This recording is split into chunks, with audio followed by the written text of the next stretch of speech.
name is Espen Malmberg from the Rotary International Europe-Africa office in Zurich, and I will be moderating today's session. For the next 60 minutes, we will be discussing sustainability. We will be joined today by three fantastic panelists. Virpi Honkala is currently serving as the Regional Rotary Foundation Coordinator for Zone 15. Ingrid Grandum-Berget is also an RRFC, serving Zone 16. Virpi and Ingrid, thanks for joining us today. Thank you. Hello.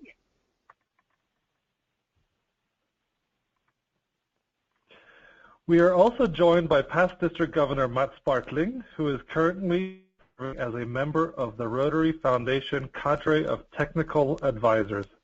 Mats, thank you for joining us as well. Thank you. I would also like to introduce two regional grant officers in Evanston, Illinois. Allison Randall and Glenda Gonzalez provide support to your zones. They will be answering any questions you may have throughout the webinar. By the end of the session, you will understand the Rotary Foundation's definition of sustainability, be familiar with the components of sustainable project, and understand how to incorporate these components into a global grant project. Be familiar with resources related to sustainability and global grants. So stay tuned for the next 60 minutes for this information. So how can you participate in the webinar today? You each have your own control panel in the upper right corner of your screen that looks similar to the one here. Use the orange arrow to open or close your control panel. In order to maintain the highest sound quality possible, all but our panelists and myself will be muted during the webinar. We encourage you to submit questions or comments to our panelists and to Rotary staff members by using the question box on your attendee control panel on the right side of your screen. You can also use the question box if you're having technical difficulties. Simply describe the problems you are having in the box in your control panel, and a Rotary staff member will assist you right away. Now let's take a moment to practice using the question box. Please type your name and where you are from.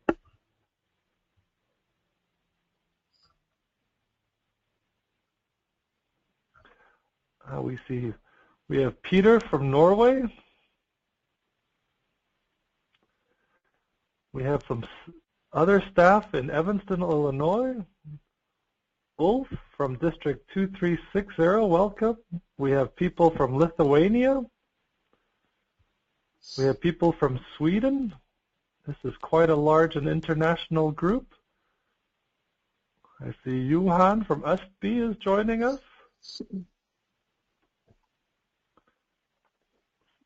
Fantastic. It looks like this is working well. All attendees will receive a link to the slides and a recording of today's session within 48 hours. I would encourage you to share this link with Rotarians in your district who may not have had the chance to participate in today's webinar. Before delving into the webinar, we would like to take a quick poll. Please take a look at your screen. You will see the question. Have you participated in a global grant previously? Please select yes or no and click submit.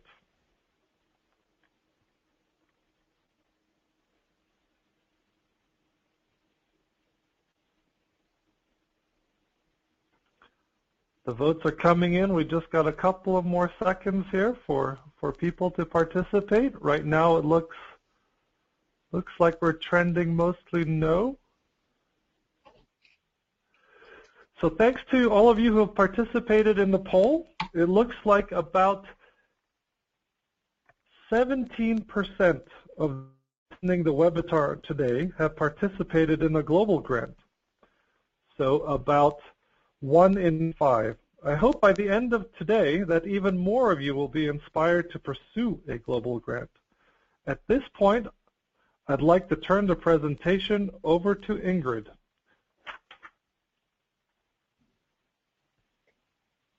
Hello, my name is Ingrid, and I'm currently serving as the RRFC for Zone 16. During my time as RRFC, I've seen that clubs often struggle with the concept of sustainability. I'm glad to have the opportunity to speak with you today and hopefully shed some light on this important issue. Sustainability means different things to different organizations. For Rotary, sustainability means providing long-term solutions to community needs that the beneficiaries can maintain after grant funding ends. Another way of thinking about sustainability is to ask yourself, as a result of this project, what do I want the beneficiaries to know, do, or think? Equipment alone won't answer that question. You need other elements in your project in order to reach your desired outcome. Like many foundations, global grants won't fund the purchase of equipment alone, but funds what you will do with the equipment. Keeping that in mind, let's look at some specific steps.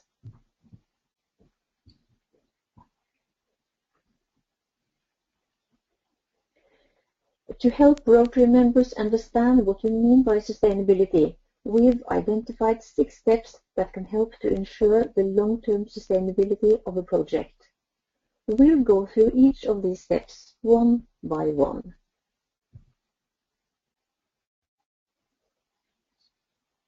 The most important place to start when designing a sustainable project is with the community. The Rotary Club in the location where the project will take place, what we call the host sponsor, should work with members of the benefiting community to assess the community's strengths and weaknesses.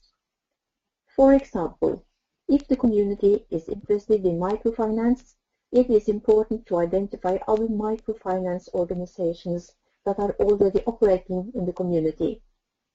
This will allow you to design the project around the existing institutions' efforts instead of working against them. If you notice during the assessment that there is a lack of financial leadership, it will be important to incorporate training and identify a possible microcredit project advisor. This project will be funded through the economic community development area of focus. During the assessment process, it is essential that local municipalities and government agencies be included.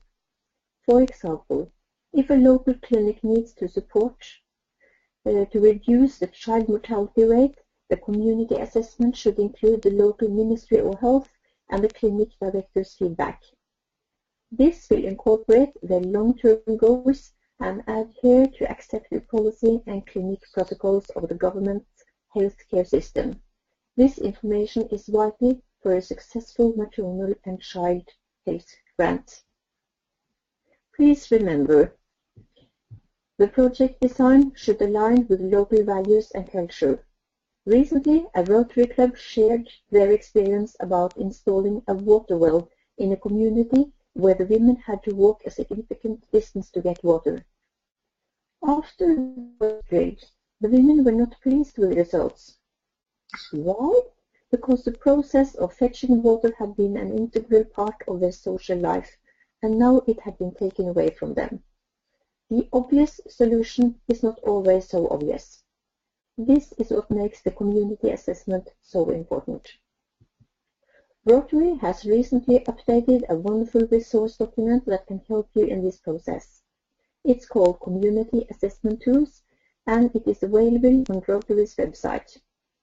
It even has tips on how to host a community meeting, sample survey questions, and how to conduct a focus group. This document is located in the Handouts section on the right-hand side of your screen. The link will also be emailed directly to you with additional resources after this presentation.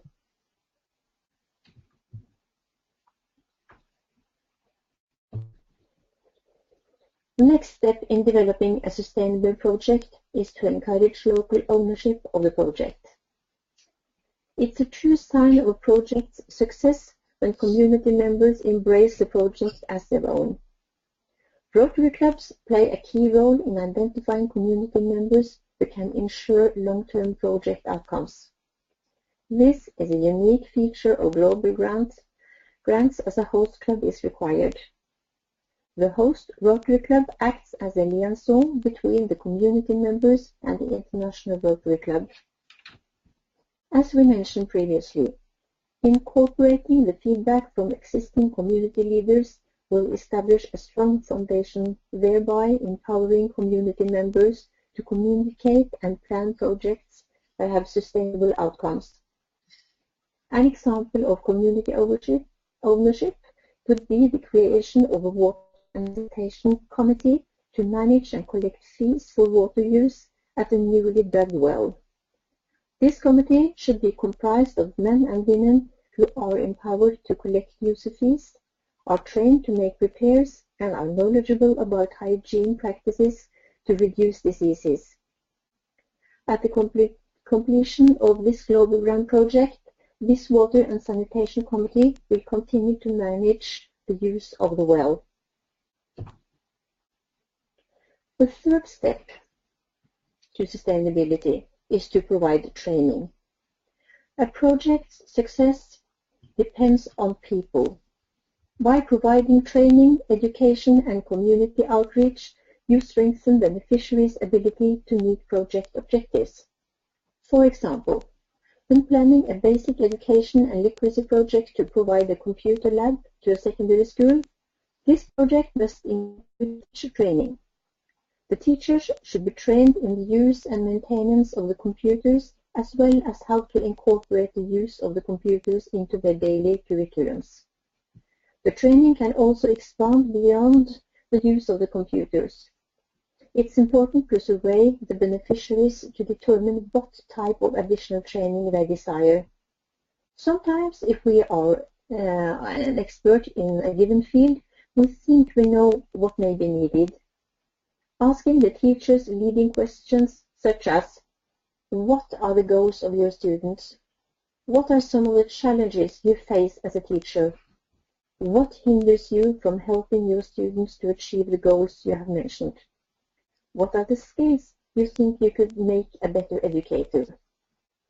All of these questions may uncover additional training topics that will greatly improve the quality of education at the secondary school. Once the training topics have been determined, you should confirm that a plan is in place to share this knowledge with others. The frequency of training is important, as this helps reinforce a change in behavior and incorporate the new ideas into the community. If you remember the Water and Sanitation Committee mentioned earlier, consider that there are two groups that require training. After the well is drilled, the Water and Sanitation Committee requires training in how to maintain the well, but they also require training in how to conduct effective community outreach. The Water Committee is responsible for providing training to the local people regarding safe water storage, food preparation, and hygiene. Sometimes it works best when you collaborate with local organizations to provide the training. Vocational training is a common group seen in the economic and community development area of focus. Training itself is considered to be inherently sustainable as knowledge is passed from the trainer to the trainee.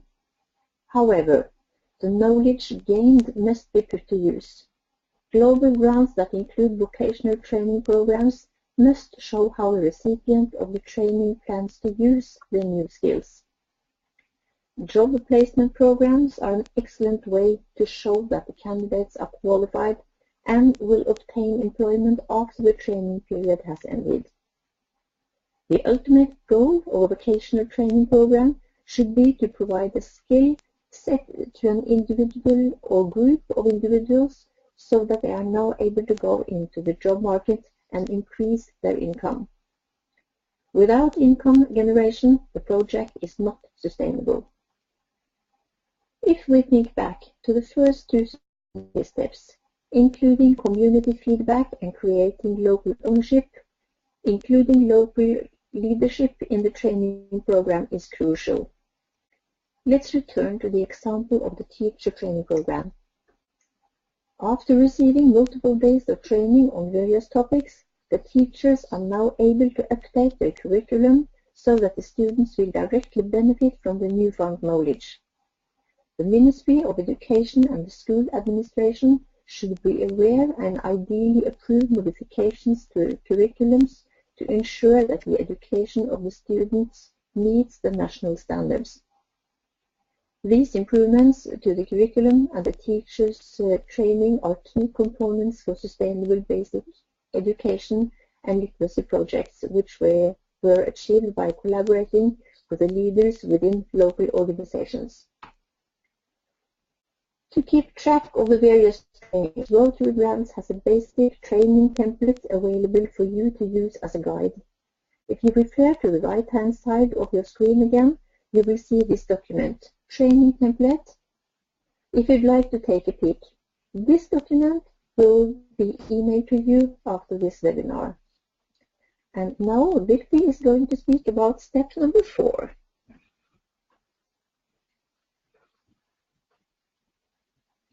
Hi, my name is Virpi and I am the RRFC for Zone 15. I'm happy to continue the discussion about how to design a sustainable project. Now step number 4 is to buy local. Purchase equipment and technology from local sources whenever possible, as this provides economic support to the local community. Also make sure that spare parts are available. Parts should only be shipped from outside of the country when they are unavailable locally. Often Rotary Grants staff sees examples of projects where equipment is obtained at a significantly discounted price outside of the project country. These initial cost savings are often offset by shipping costs and custom fees and can result in additional expenses and delays during grant implementation. So it is recommended that whenever possible to get competitive bids from local companies and purchase equipment in country. In our previous example with the water well, it is ideal to build capacity. That is, provide training so that community members can operate, maintain, and repair equipment on their own. By training the Water and Sanitation Committee on how to maintain the well, you are actually increasing the lifetime of the well. Choosing a supplier for the project is also essential to the sustainability of the well, as the suppliers will be responsible for providing quality materials. You should always compensate your project's vendors appropriately so they have an incentive to continue providing supplies for repairs.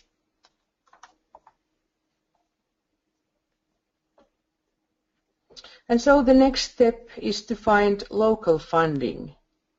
Getting funding from local governments, hospitals, companies, and other organizations integrates your project into the local community and supports your project's long-term success. This idea supports step number 2, encourage local ownership.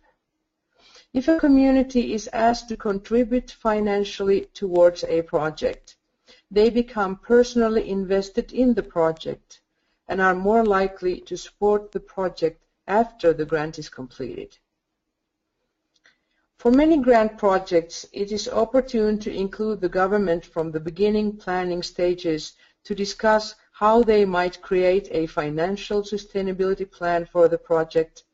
For example, the teacher training grant we mentioned earlier may only be able to provide training for 1 to 2 years using grant funds. Just because the grant funds have run out does not mean that the need for teacher training has ended. There is a constant need for training. By signing an agreement between the school, the Rotary clubs, and the government at the beginning of the grant project, funds can be secured for future trainings led and funded by the government. After the Rotary grant designs the initial structure for the training, the local government is then able to maintain the project in the long term.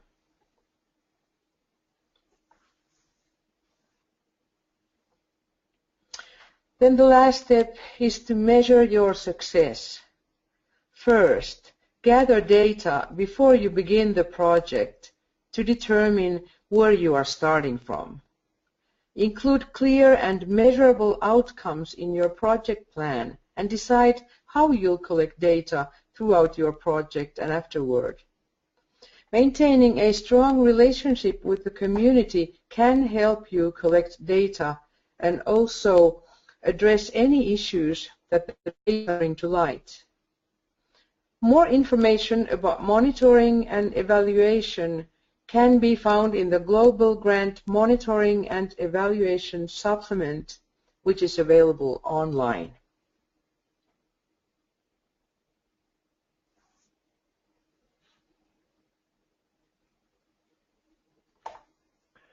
Thank you, Virpi and Ingrid, for your helpful information and insight. Now let's take another poll.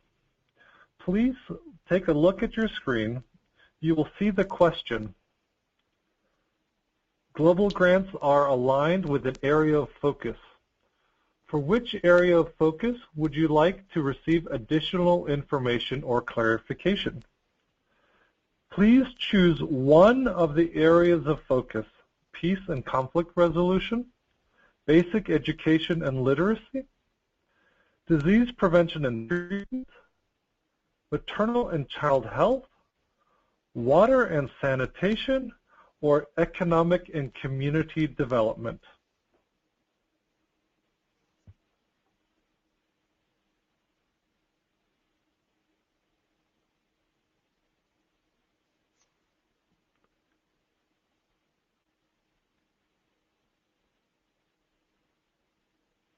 We're continuing to take the poll. We'll just take a couple of more minutes here. It looks like we have some answers. We see community and economic development.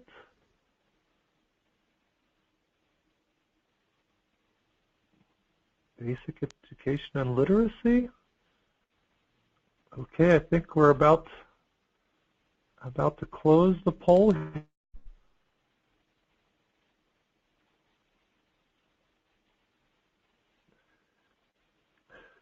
So thank you for all of you who participated in the poll.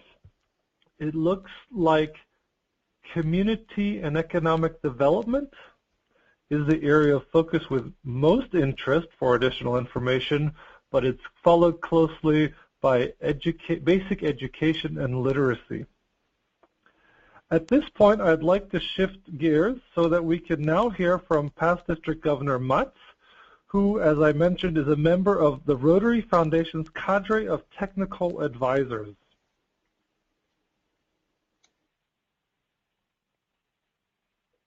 Hi, this is Mats. Good evening, Mats. I just wanted to preface your comments by saying that you've evaluated several global grant applications and conducted on-site visits to grant-funded projects.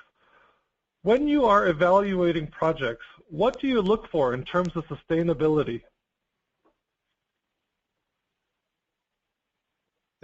First of all, I want to inform you that my experience as a TRF cadre member is relatively fresh. On the other hand, I have an extensive, let's say 30 years of experience of evaluating and reviewing development projects, both bilateral and multilateral, mainly in Africa, but also in other continents.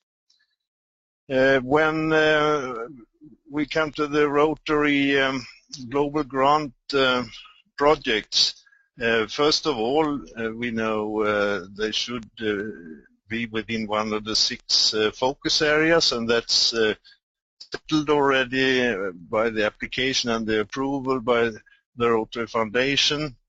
Nevertheless, I would verify on site that this is the case. Another good thing with Rotary Foundation projects is that we have 2 parties. We have the international sponsor and we have the host sponsor. They're cooperating to plan and run the project, and that reduces the risk really to a great extent regarding corruption, misuse of funds, etc. And that's really one of the positive things of the Rotary, both earlier matching grant and now global grant projects, as compared to, as my experience tells, other both bilateral and multilateral projects.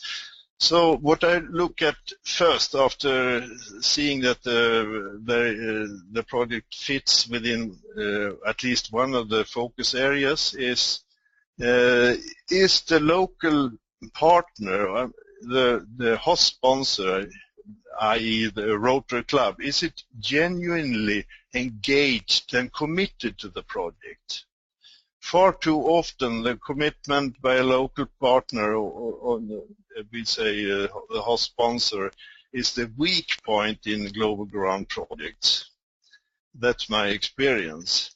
The host sponsor, as I see it, is best fit to identify important local needs and should have a major role in the project. And this will also promote engagement by the host sponsor. That's point number 1. Number 2, is the objective of the project reasonably feasible given the circumstances of the environment? We sit behind our desks in the Western world and plan for projects in, for example, Africa, and but we have to be aware of that we are going to implement the project in environment with people having another culture, other traditions. It's important to tailor, make the project so it fits well with the people who are going to benefit from the project. So that is another important part to secure that the project will be successful. Thirdly, is the project approved by the local authorities? I would. It's important to clear that out. That the local authorities applauds this initiative by Rotary, and it's not the other way around. That would be really bad, because then we can be sure it will not be a success. So it must be clear that local authorities stand behind the project. Fourthly, is the target group or the beneficiaries fully aware of the objective? And is there a commitment among them and the community to participate? Are the beneficiaries getting a proper training by the project? That would be number 4. And number 5, is there a local counterpart involved that can take over the responsibility of the project after the TRF input has ended? That has to be verified. And number 6, how will the assistance supplied by the project be financed after Rotary's involvement has ended? These are subjects that we already heard earlier now, both Ingrid and Virpi as mentioned, but they are important. So this is what I would look at when I evaluate a global grant project at site.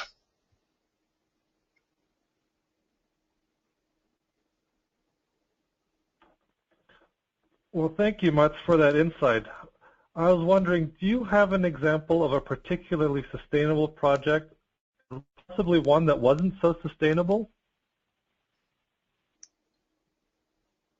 Yes, Espen, I was myself involved in This Is Now Matching Ground project, and that was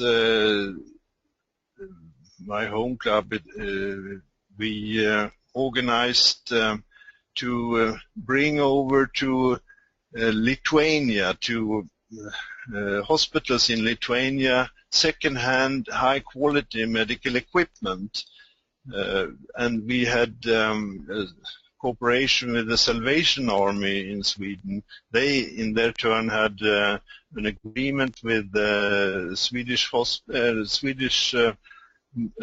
health authorities to collect equipment that were discarded. I mean, in Sweden, sometimes you wonder why they are discarding quality equipment. They do it on a sort of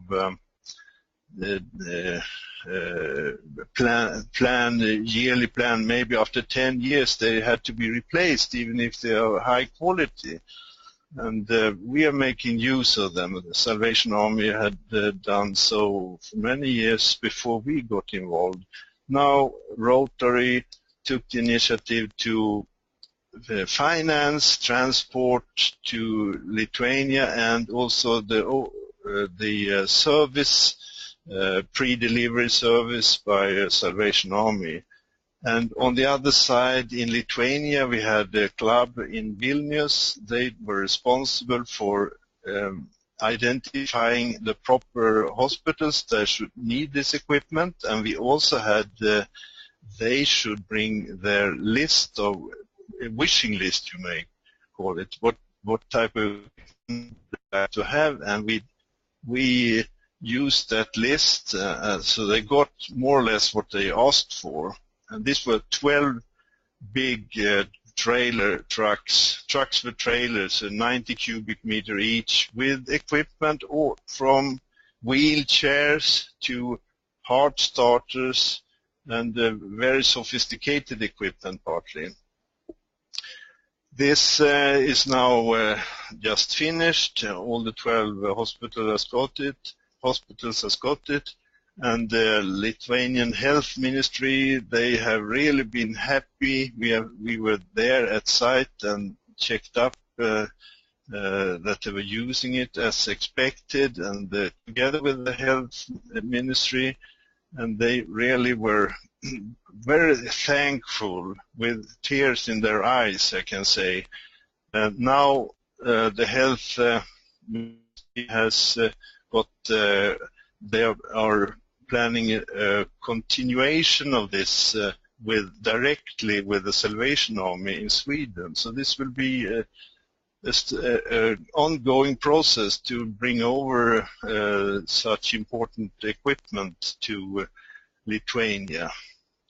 That was the good example.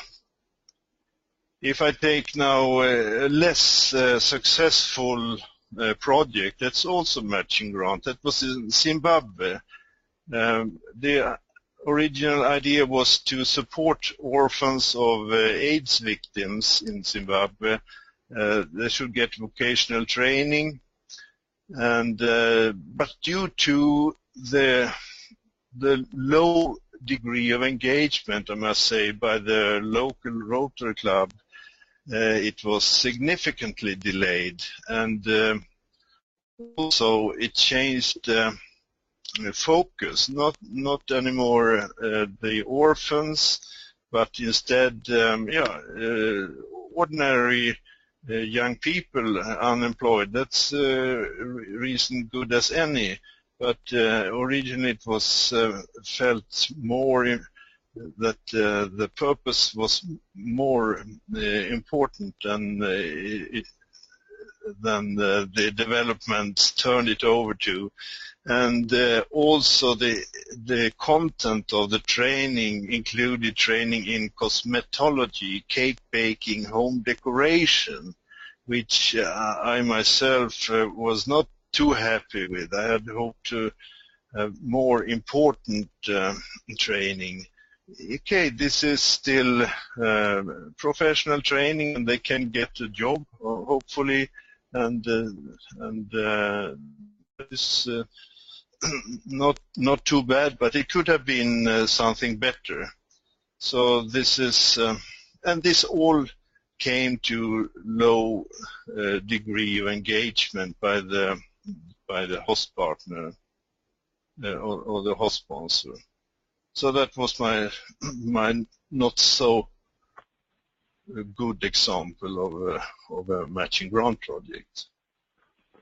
Well, thank you, Mats, for taking the time to share your knowledge and experience with the group. It's certainly appreciated.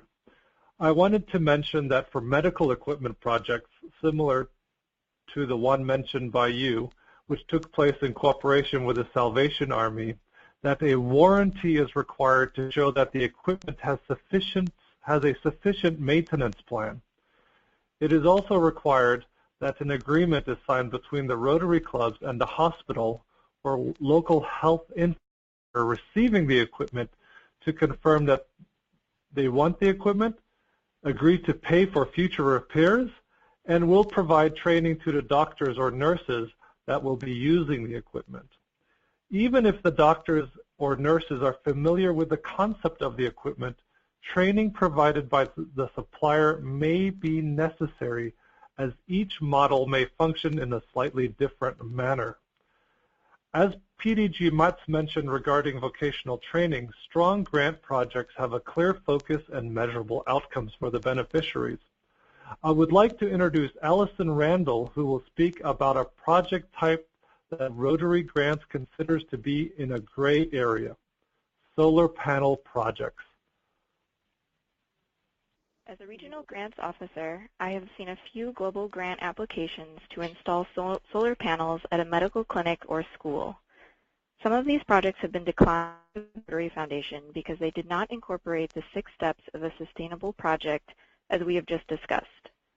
Many of the grant applications only provided the installation of the solar panels and did not align with an area of focus, provide adequate maintenance plan, or address training needs. When considering a medical clinic's need for a constant supply of power, it is important to first clarify what type of clinic you are working with. Is it a primary healthcare clinic located in a rural village or small town? Do the services that they provide require solar power? Oftentimes, these clinics are too small to justify solar energy.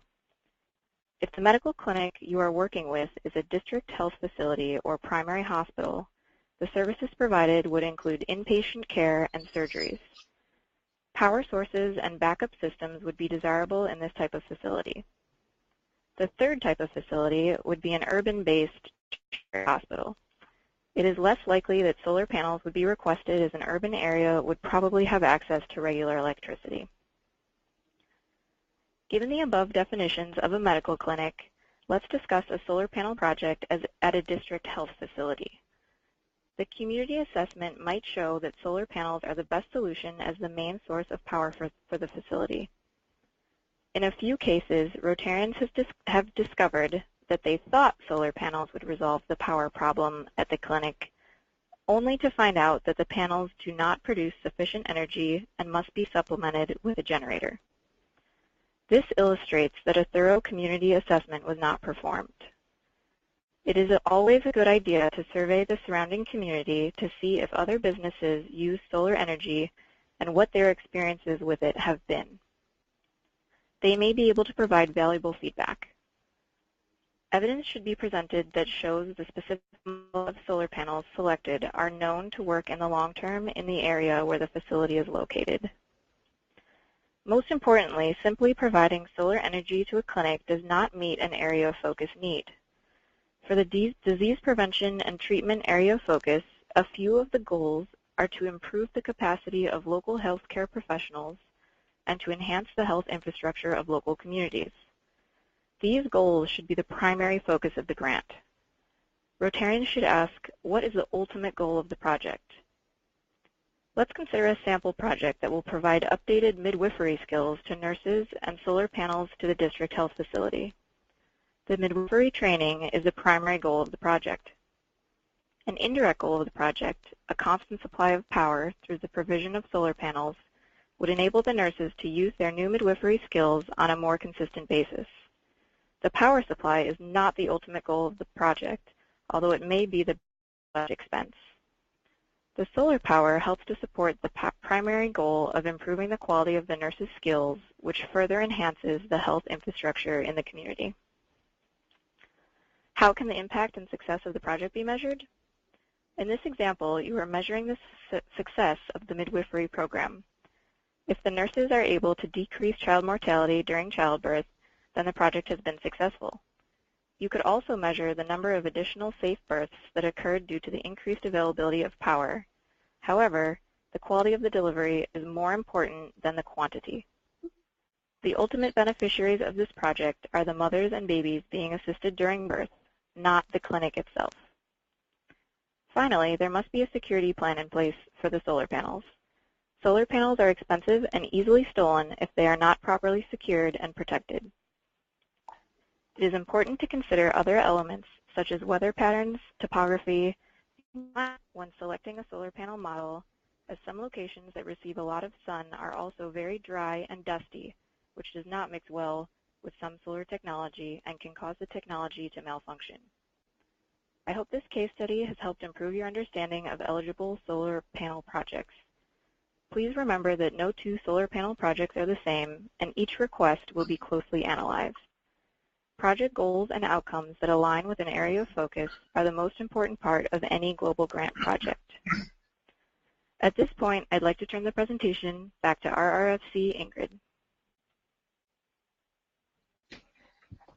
I hope that by now you are feeling a bit more comfortable with the concept of project sustainability. There are several resources available that will help you as you develop sustainable global grant projects. We have a new resource that will be available in the next few months, the Guide to Global Grants. This completely updated document replaces the grant management manual and will serve as your main source of information about global grants. The area of focus policy statements clearly explain the specific goals of each area of focus and provide guidance about how to develop sustainable projects in the area of focus. As mentioned earlier, the newly updated community assessment tools will be a hugely helpful resource as you begin the planning process. Also mentioned earlier was the Global Grant Monitoring and Evaluation Supplement. Last but certainly not least, Rotary's grant staff is always available to help answer questions that you have about designing sustainable projects. All of these resources are available on Rotary.org. Alison Randall and Glenda Gonzalez, the regional grants officers for your zone, would also be happy to discuss any project I have. Should you find yourself in the midst of designing a global grant project and you are unsure if the project is eligible or meets the Foundation sustainability criteria, contact Alison or Glenda and ask for guidance. The Rotary grant staff are here to help you.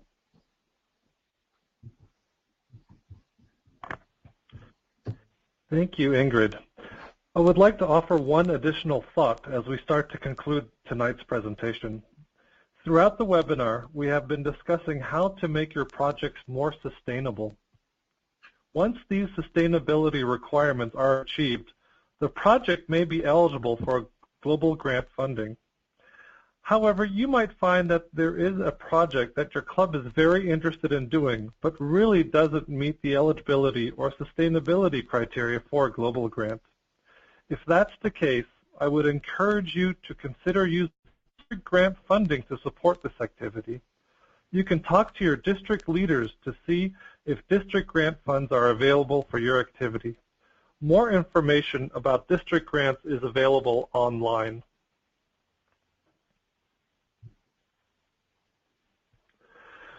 We are now nearing the end of our webinar, but we would like to try and answer any questions you might have about the information we've been discussing.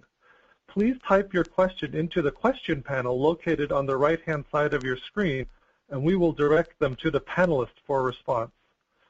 Any questions that we cannot respond to during this webinar will be answered by email directly afterwards.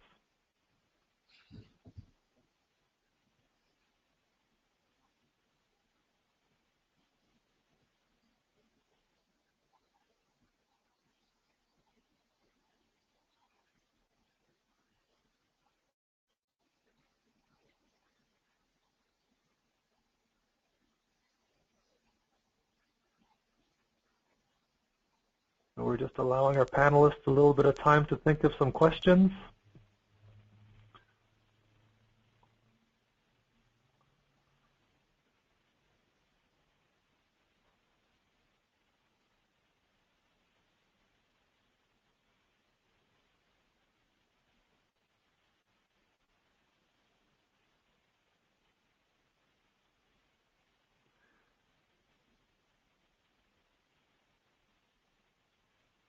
So here is a question for our panelists. Will applications be accepted if the host club cannot contribute with any money towards the global grant? Or what is the limit that they have to contribute? That's an excellent question. Perhaps Glenda or Allison, would you like to take that? Sure, Espen, this is Allison. Thank you for the question.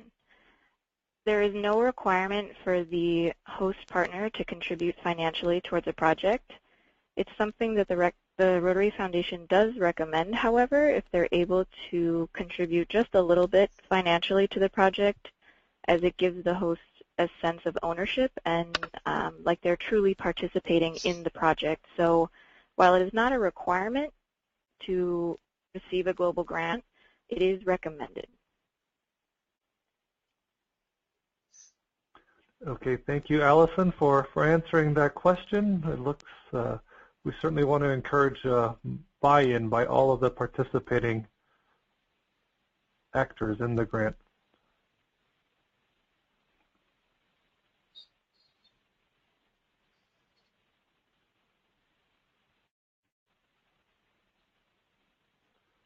We seem to have a few more questions coming up now, so it's great. People are participating. Here's another question I can see here. Can several clubs in Sweden apply for a global grant project in a specific district in Sweden? Perhaps I'll refer this again to Allison or Glenda. Thanks, Espen. This is Allison again. Several clubs in Sweden can participate as a partner on a grant. If I'm understanding the question correctly, if the grant is to take place in Sweden, one club in Sweden would have to act as the primary host sponsor, while the other clubs and or districts in Sweden could still participate and would be listed on that grant project. We would need to identify one primary partner, although it would be wonderful to have the additional partners as well. So the committee can be comprised of, if it's sponsored by the district, I guess there's two ways to sponsor a project within Sweden. So it can be sponsored by the district, and the committee members can be made up of any active Rotarian that's within that district, or if there's a specific club within Sweden that would like to sponsor the grant, but would also like to have a few additional clubs, maybe not within their district, participate. They are able to do that, but as I said, we do need that one primary Swedish club to be the host sponsor. So hopefully that answers the question. If not, please type in the question panel. Super. Thank you once again, Allison, for that. And perhaps we can follow up with another question. Is it possible to support buildings, i.e. new rooms for a school? That's always a good question for clarification. I know we get lots of questions about construction. So perhaps, Allison, would you be able to clarify that for our audience? Of course. Global grant applications cannot support construction. Some renovations are eligible depending on the project type, but we cannot build any new walls, we cannot construct any roofs, so construction for a school or a building is not eligible under a global grant. All right, thank you for that. And I see here another question coming in, and which is perhaps a great one for our audience. Is there a limit to the amount to apply for a global grant, and when you apply for the first time? So I guess, is there a limit for the amount of money that can be used, as well as a timeline for applications? So there is no time limit in terms of a deadline date to apply for a global grant. We review grant applications on a rolling basis throughout the Rotary year, so you can apply any time throughout the year. In terms of a dollar amount for the grant application, the minimum global grant budget is $30,000, and depending on the request amount from the Rotary Foundation, we have 3 levels of grants. There's a level 1 grant, which is between $15,000 and $50,000 from the Rotary Foundation. We have level 2 grants, which are requesting between $50,001 and $100,000 from the Rotary Foundation. And then we have level 3 grants, which are requesting over $100,001 as the matching portion of the grant from the Rotary Foundation. So there are timing differences for level 2 and level 3 grants, as they require a little bit additional review and preparation. The level 3 grants are reviewed by the trustees at their quarterly board meetings. So depending on when that grant is submitted, it will be reviewed at the next board meeting, the trustee meeting, and those dates are listed in the terms and conditions of global grants, and that document can be found online for those specific dates. Oh, thank you for that clarification. Perhaps just an additional one in the same nature of questions. Can we apply for a global grant that spans over more than 1 year? So a project that might go on for a number of years, 3 or 4, for example. Yes, it is possible to apply for a global grant that spans more than 1 year. In order to have a grant that's 3 or 4 years long, we just need to make sure that a progress report or an interim report is submitted every 12 months. So we actually encourage global grants to last 2 or 3 years. That gives the project time to develop. It gives you time to monitor the outcomes of the project. So again, as long as the Rotary Foundation receives a progress report, which is submitted online, every 12 months, the project can go on as long as it needs to be successful. Thank you for that clarification, Adelson. The questions are coming in quicker than we can answer them, so I'd like to remind all the participants that if we do not have time to answer your specific question, the staff will be following up with you directly, but I think we have time for a few more questions. One is a follow-up to information mentioned earlier in our webinar. Are there any plans for widening the focus areas to include solar systems as a global grant? Perhaps you might be able to clarify that, Allison. So at this time, the Foundation trustees are not considering additional areas of focus. When we conducted the pilot, 3-year-long pilot to test out the global grant areas of focus, and they decided after that pilot time frame that they were going to stick to these 6 areas of focus. There is an opportunity for the trustees to review these areas of focus, but I believe that's not for another 9 years or something like that. So for the time being, there is not going to be a 7th area of focus added, but as we discussed in the webinar today, it is possible to have solar panels as a part of a larger global grant project. So if you have a project idea that includes that and you're not sure how it might work as a global grant, please feel free to reach out to Glenda or myself, and we'd be happy to work with you to try and incorporate that into the current 6 areas of focus. Great, thank you very much. It looks like we may have time for one more question here before we have to conclude this webinar, but as I mentioned, we will be following up with all of the questions that we've taken. So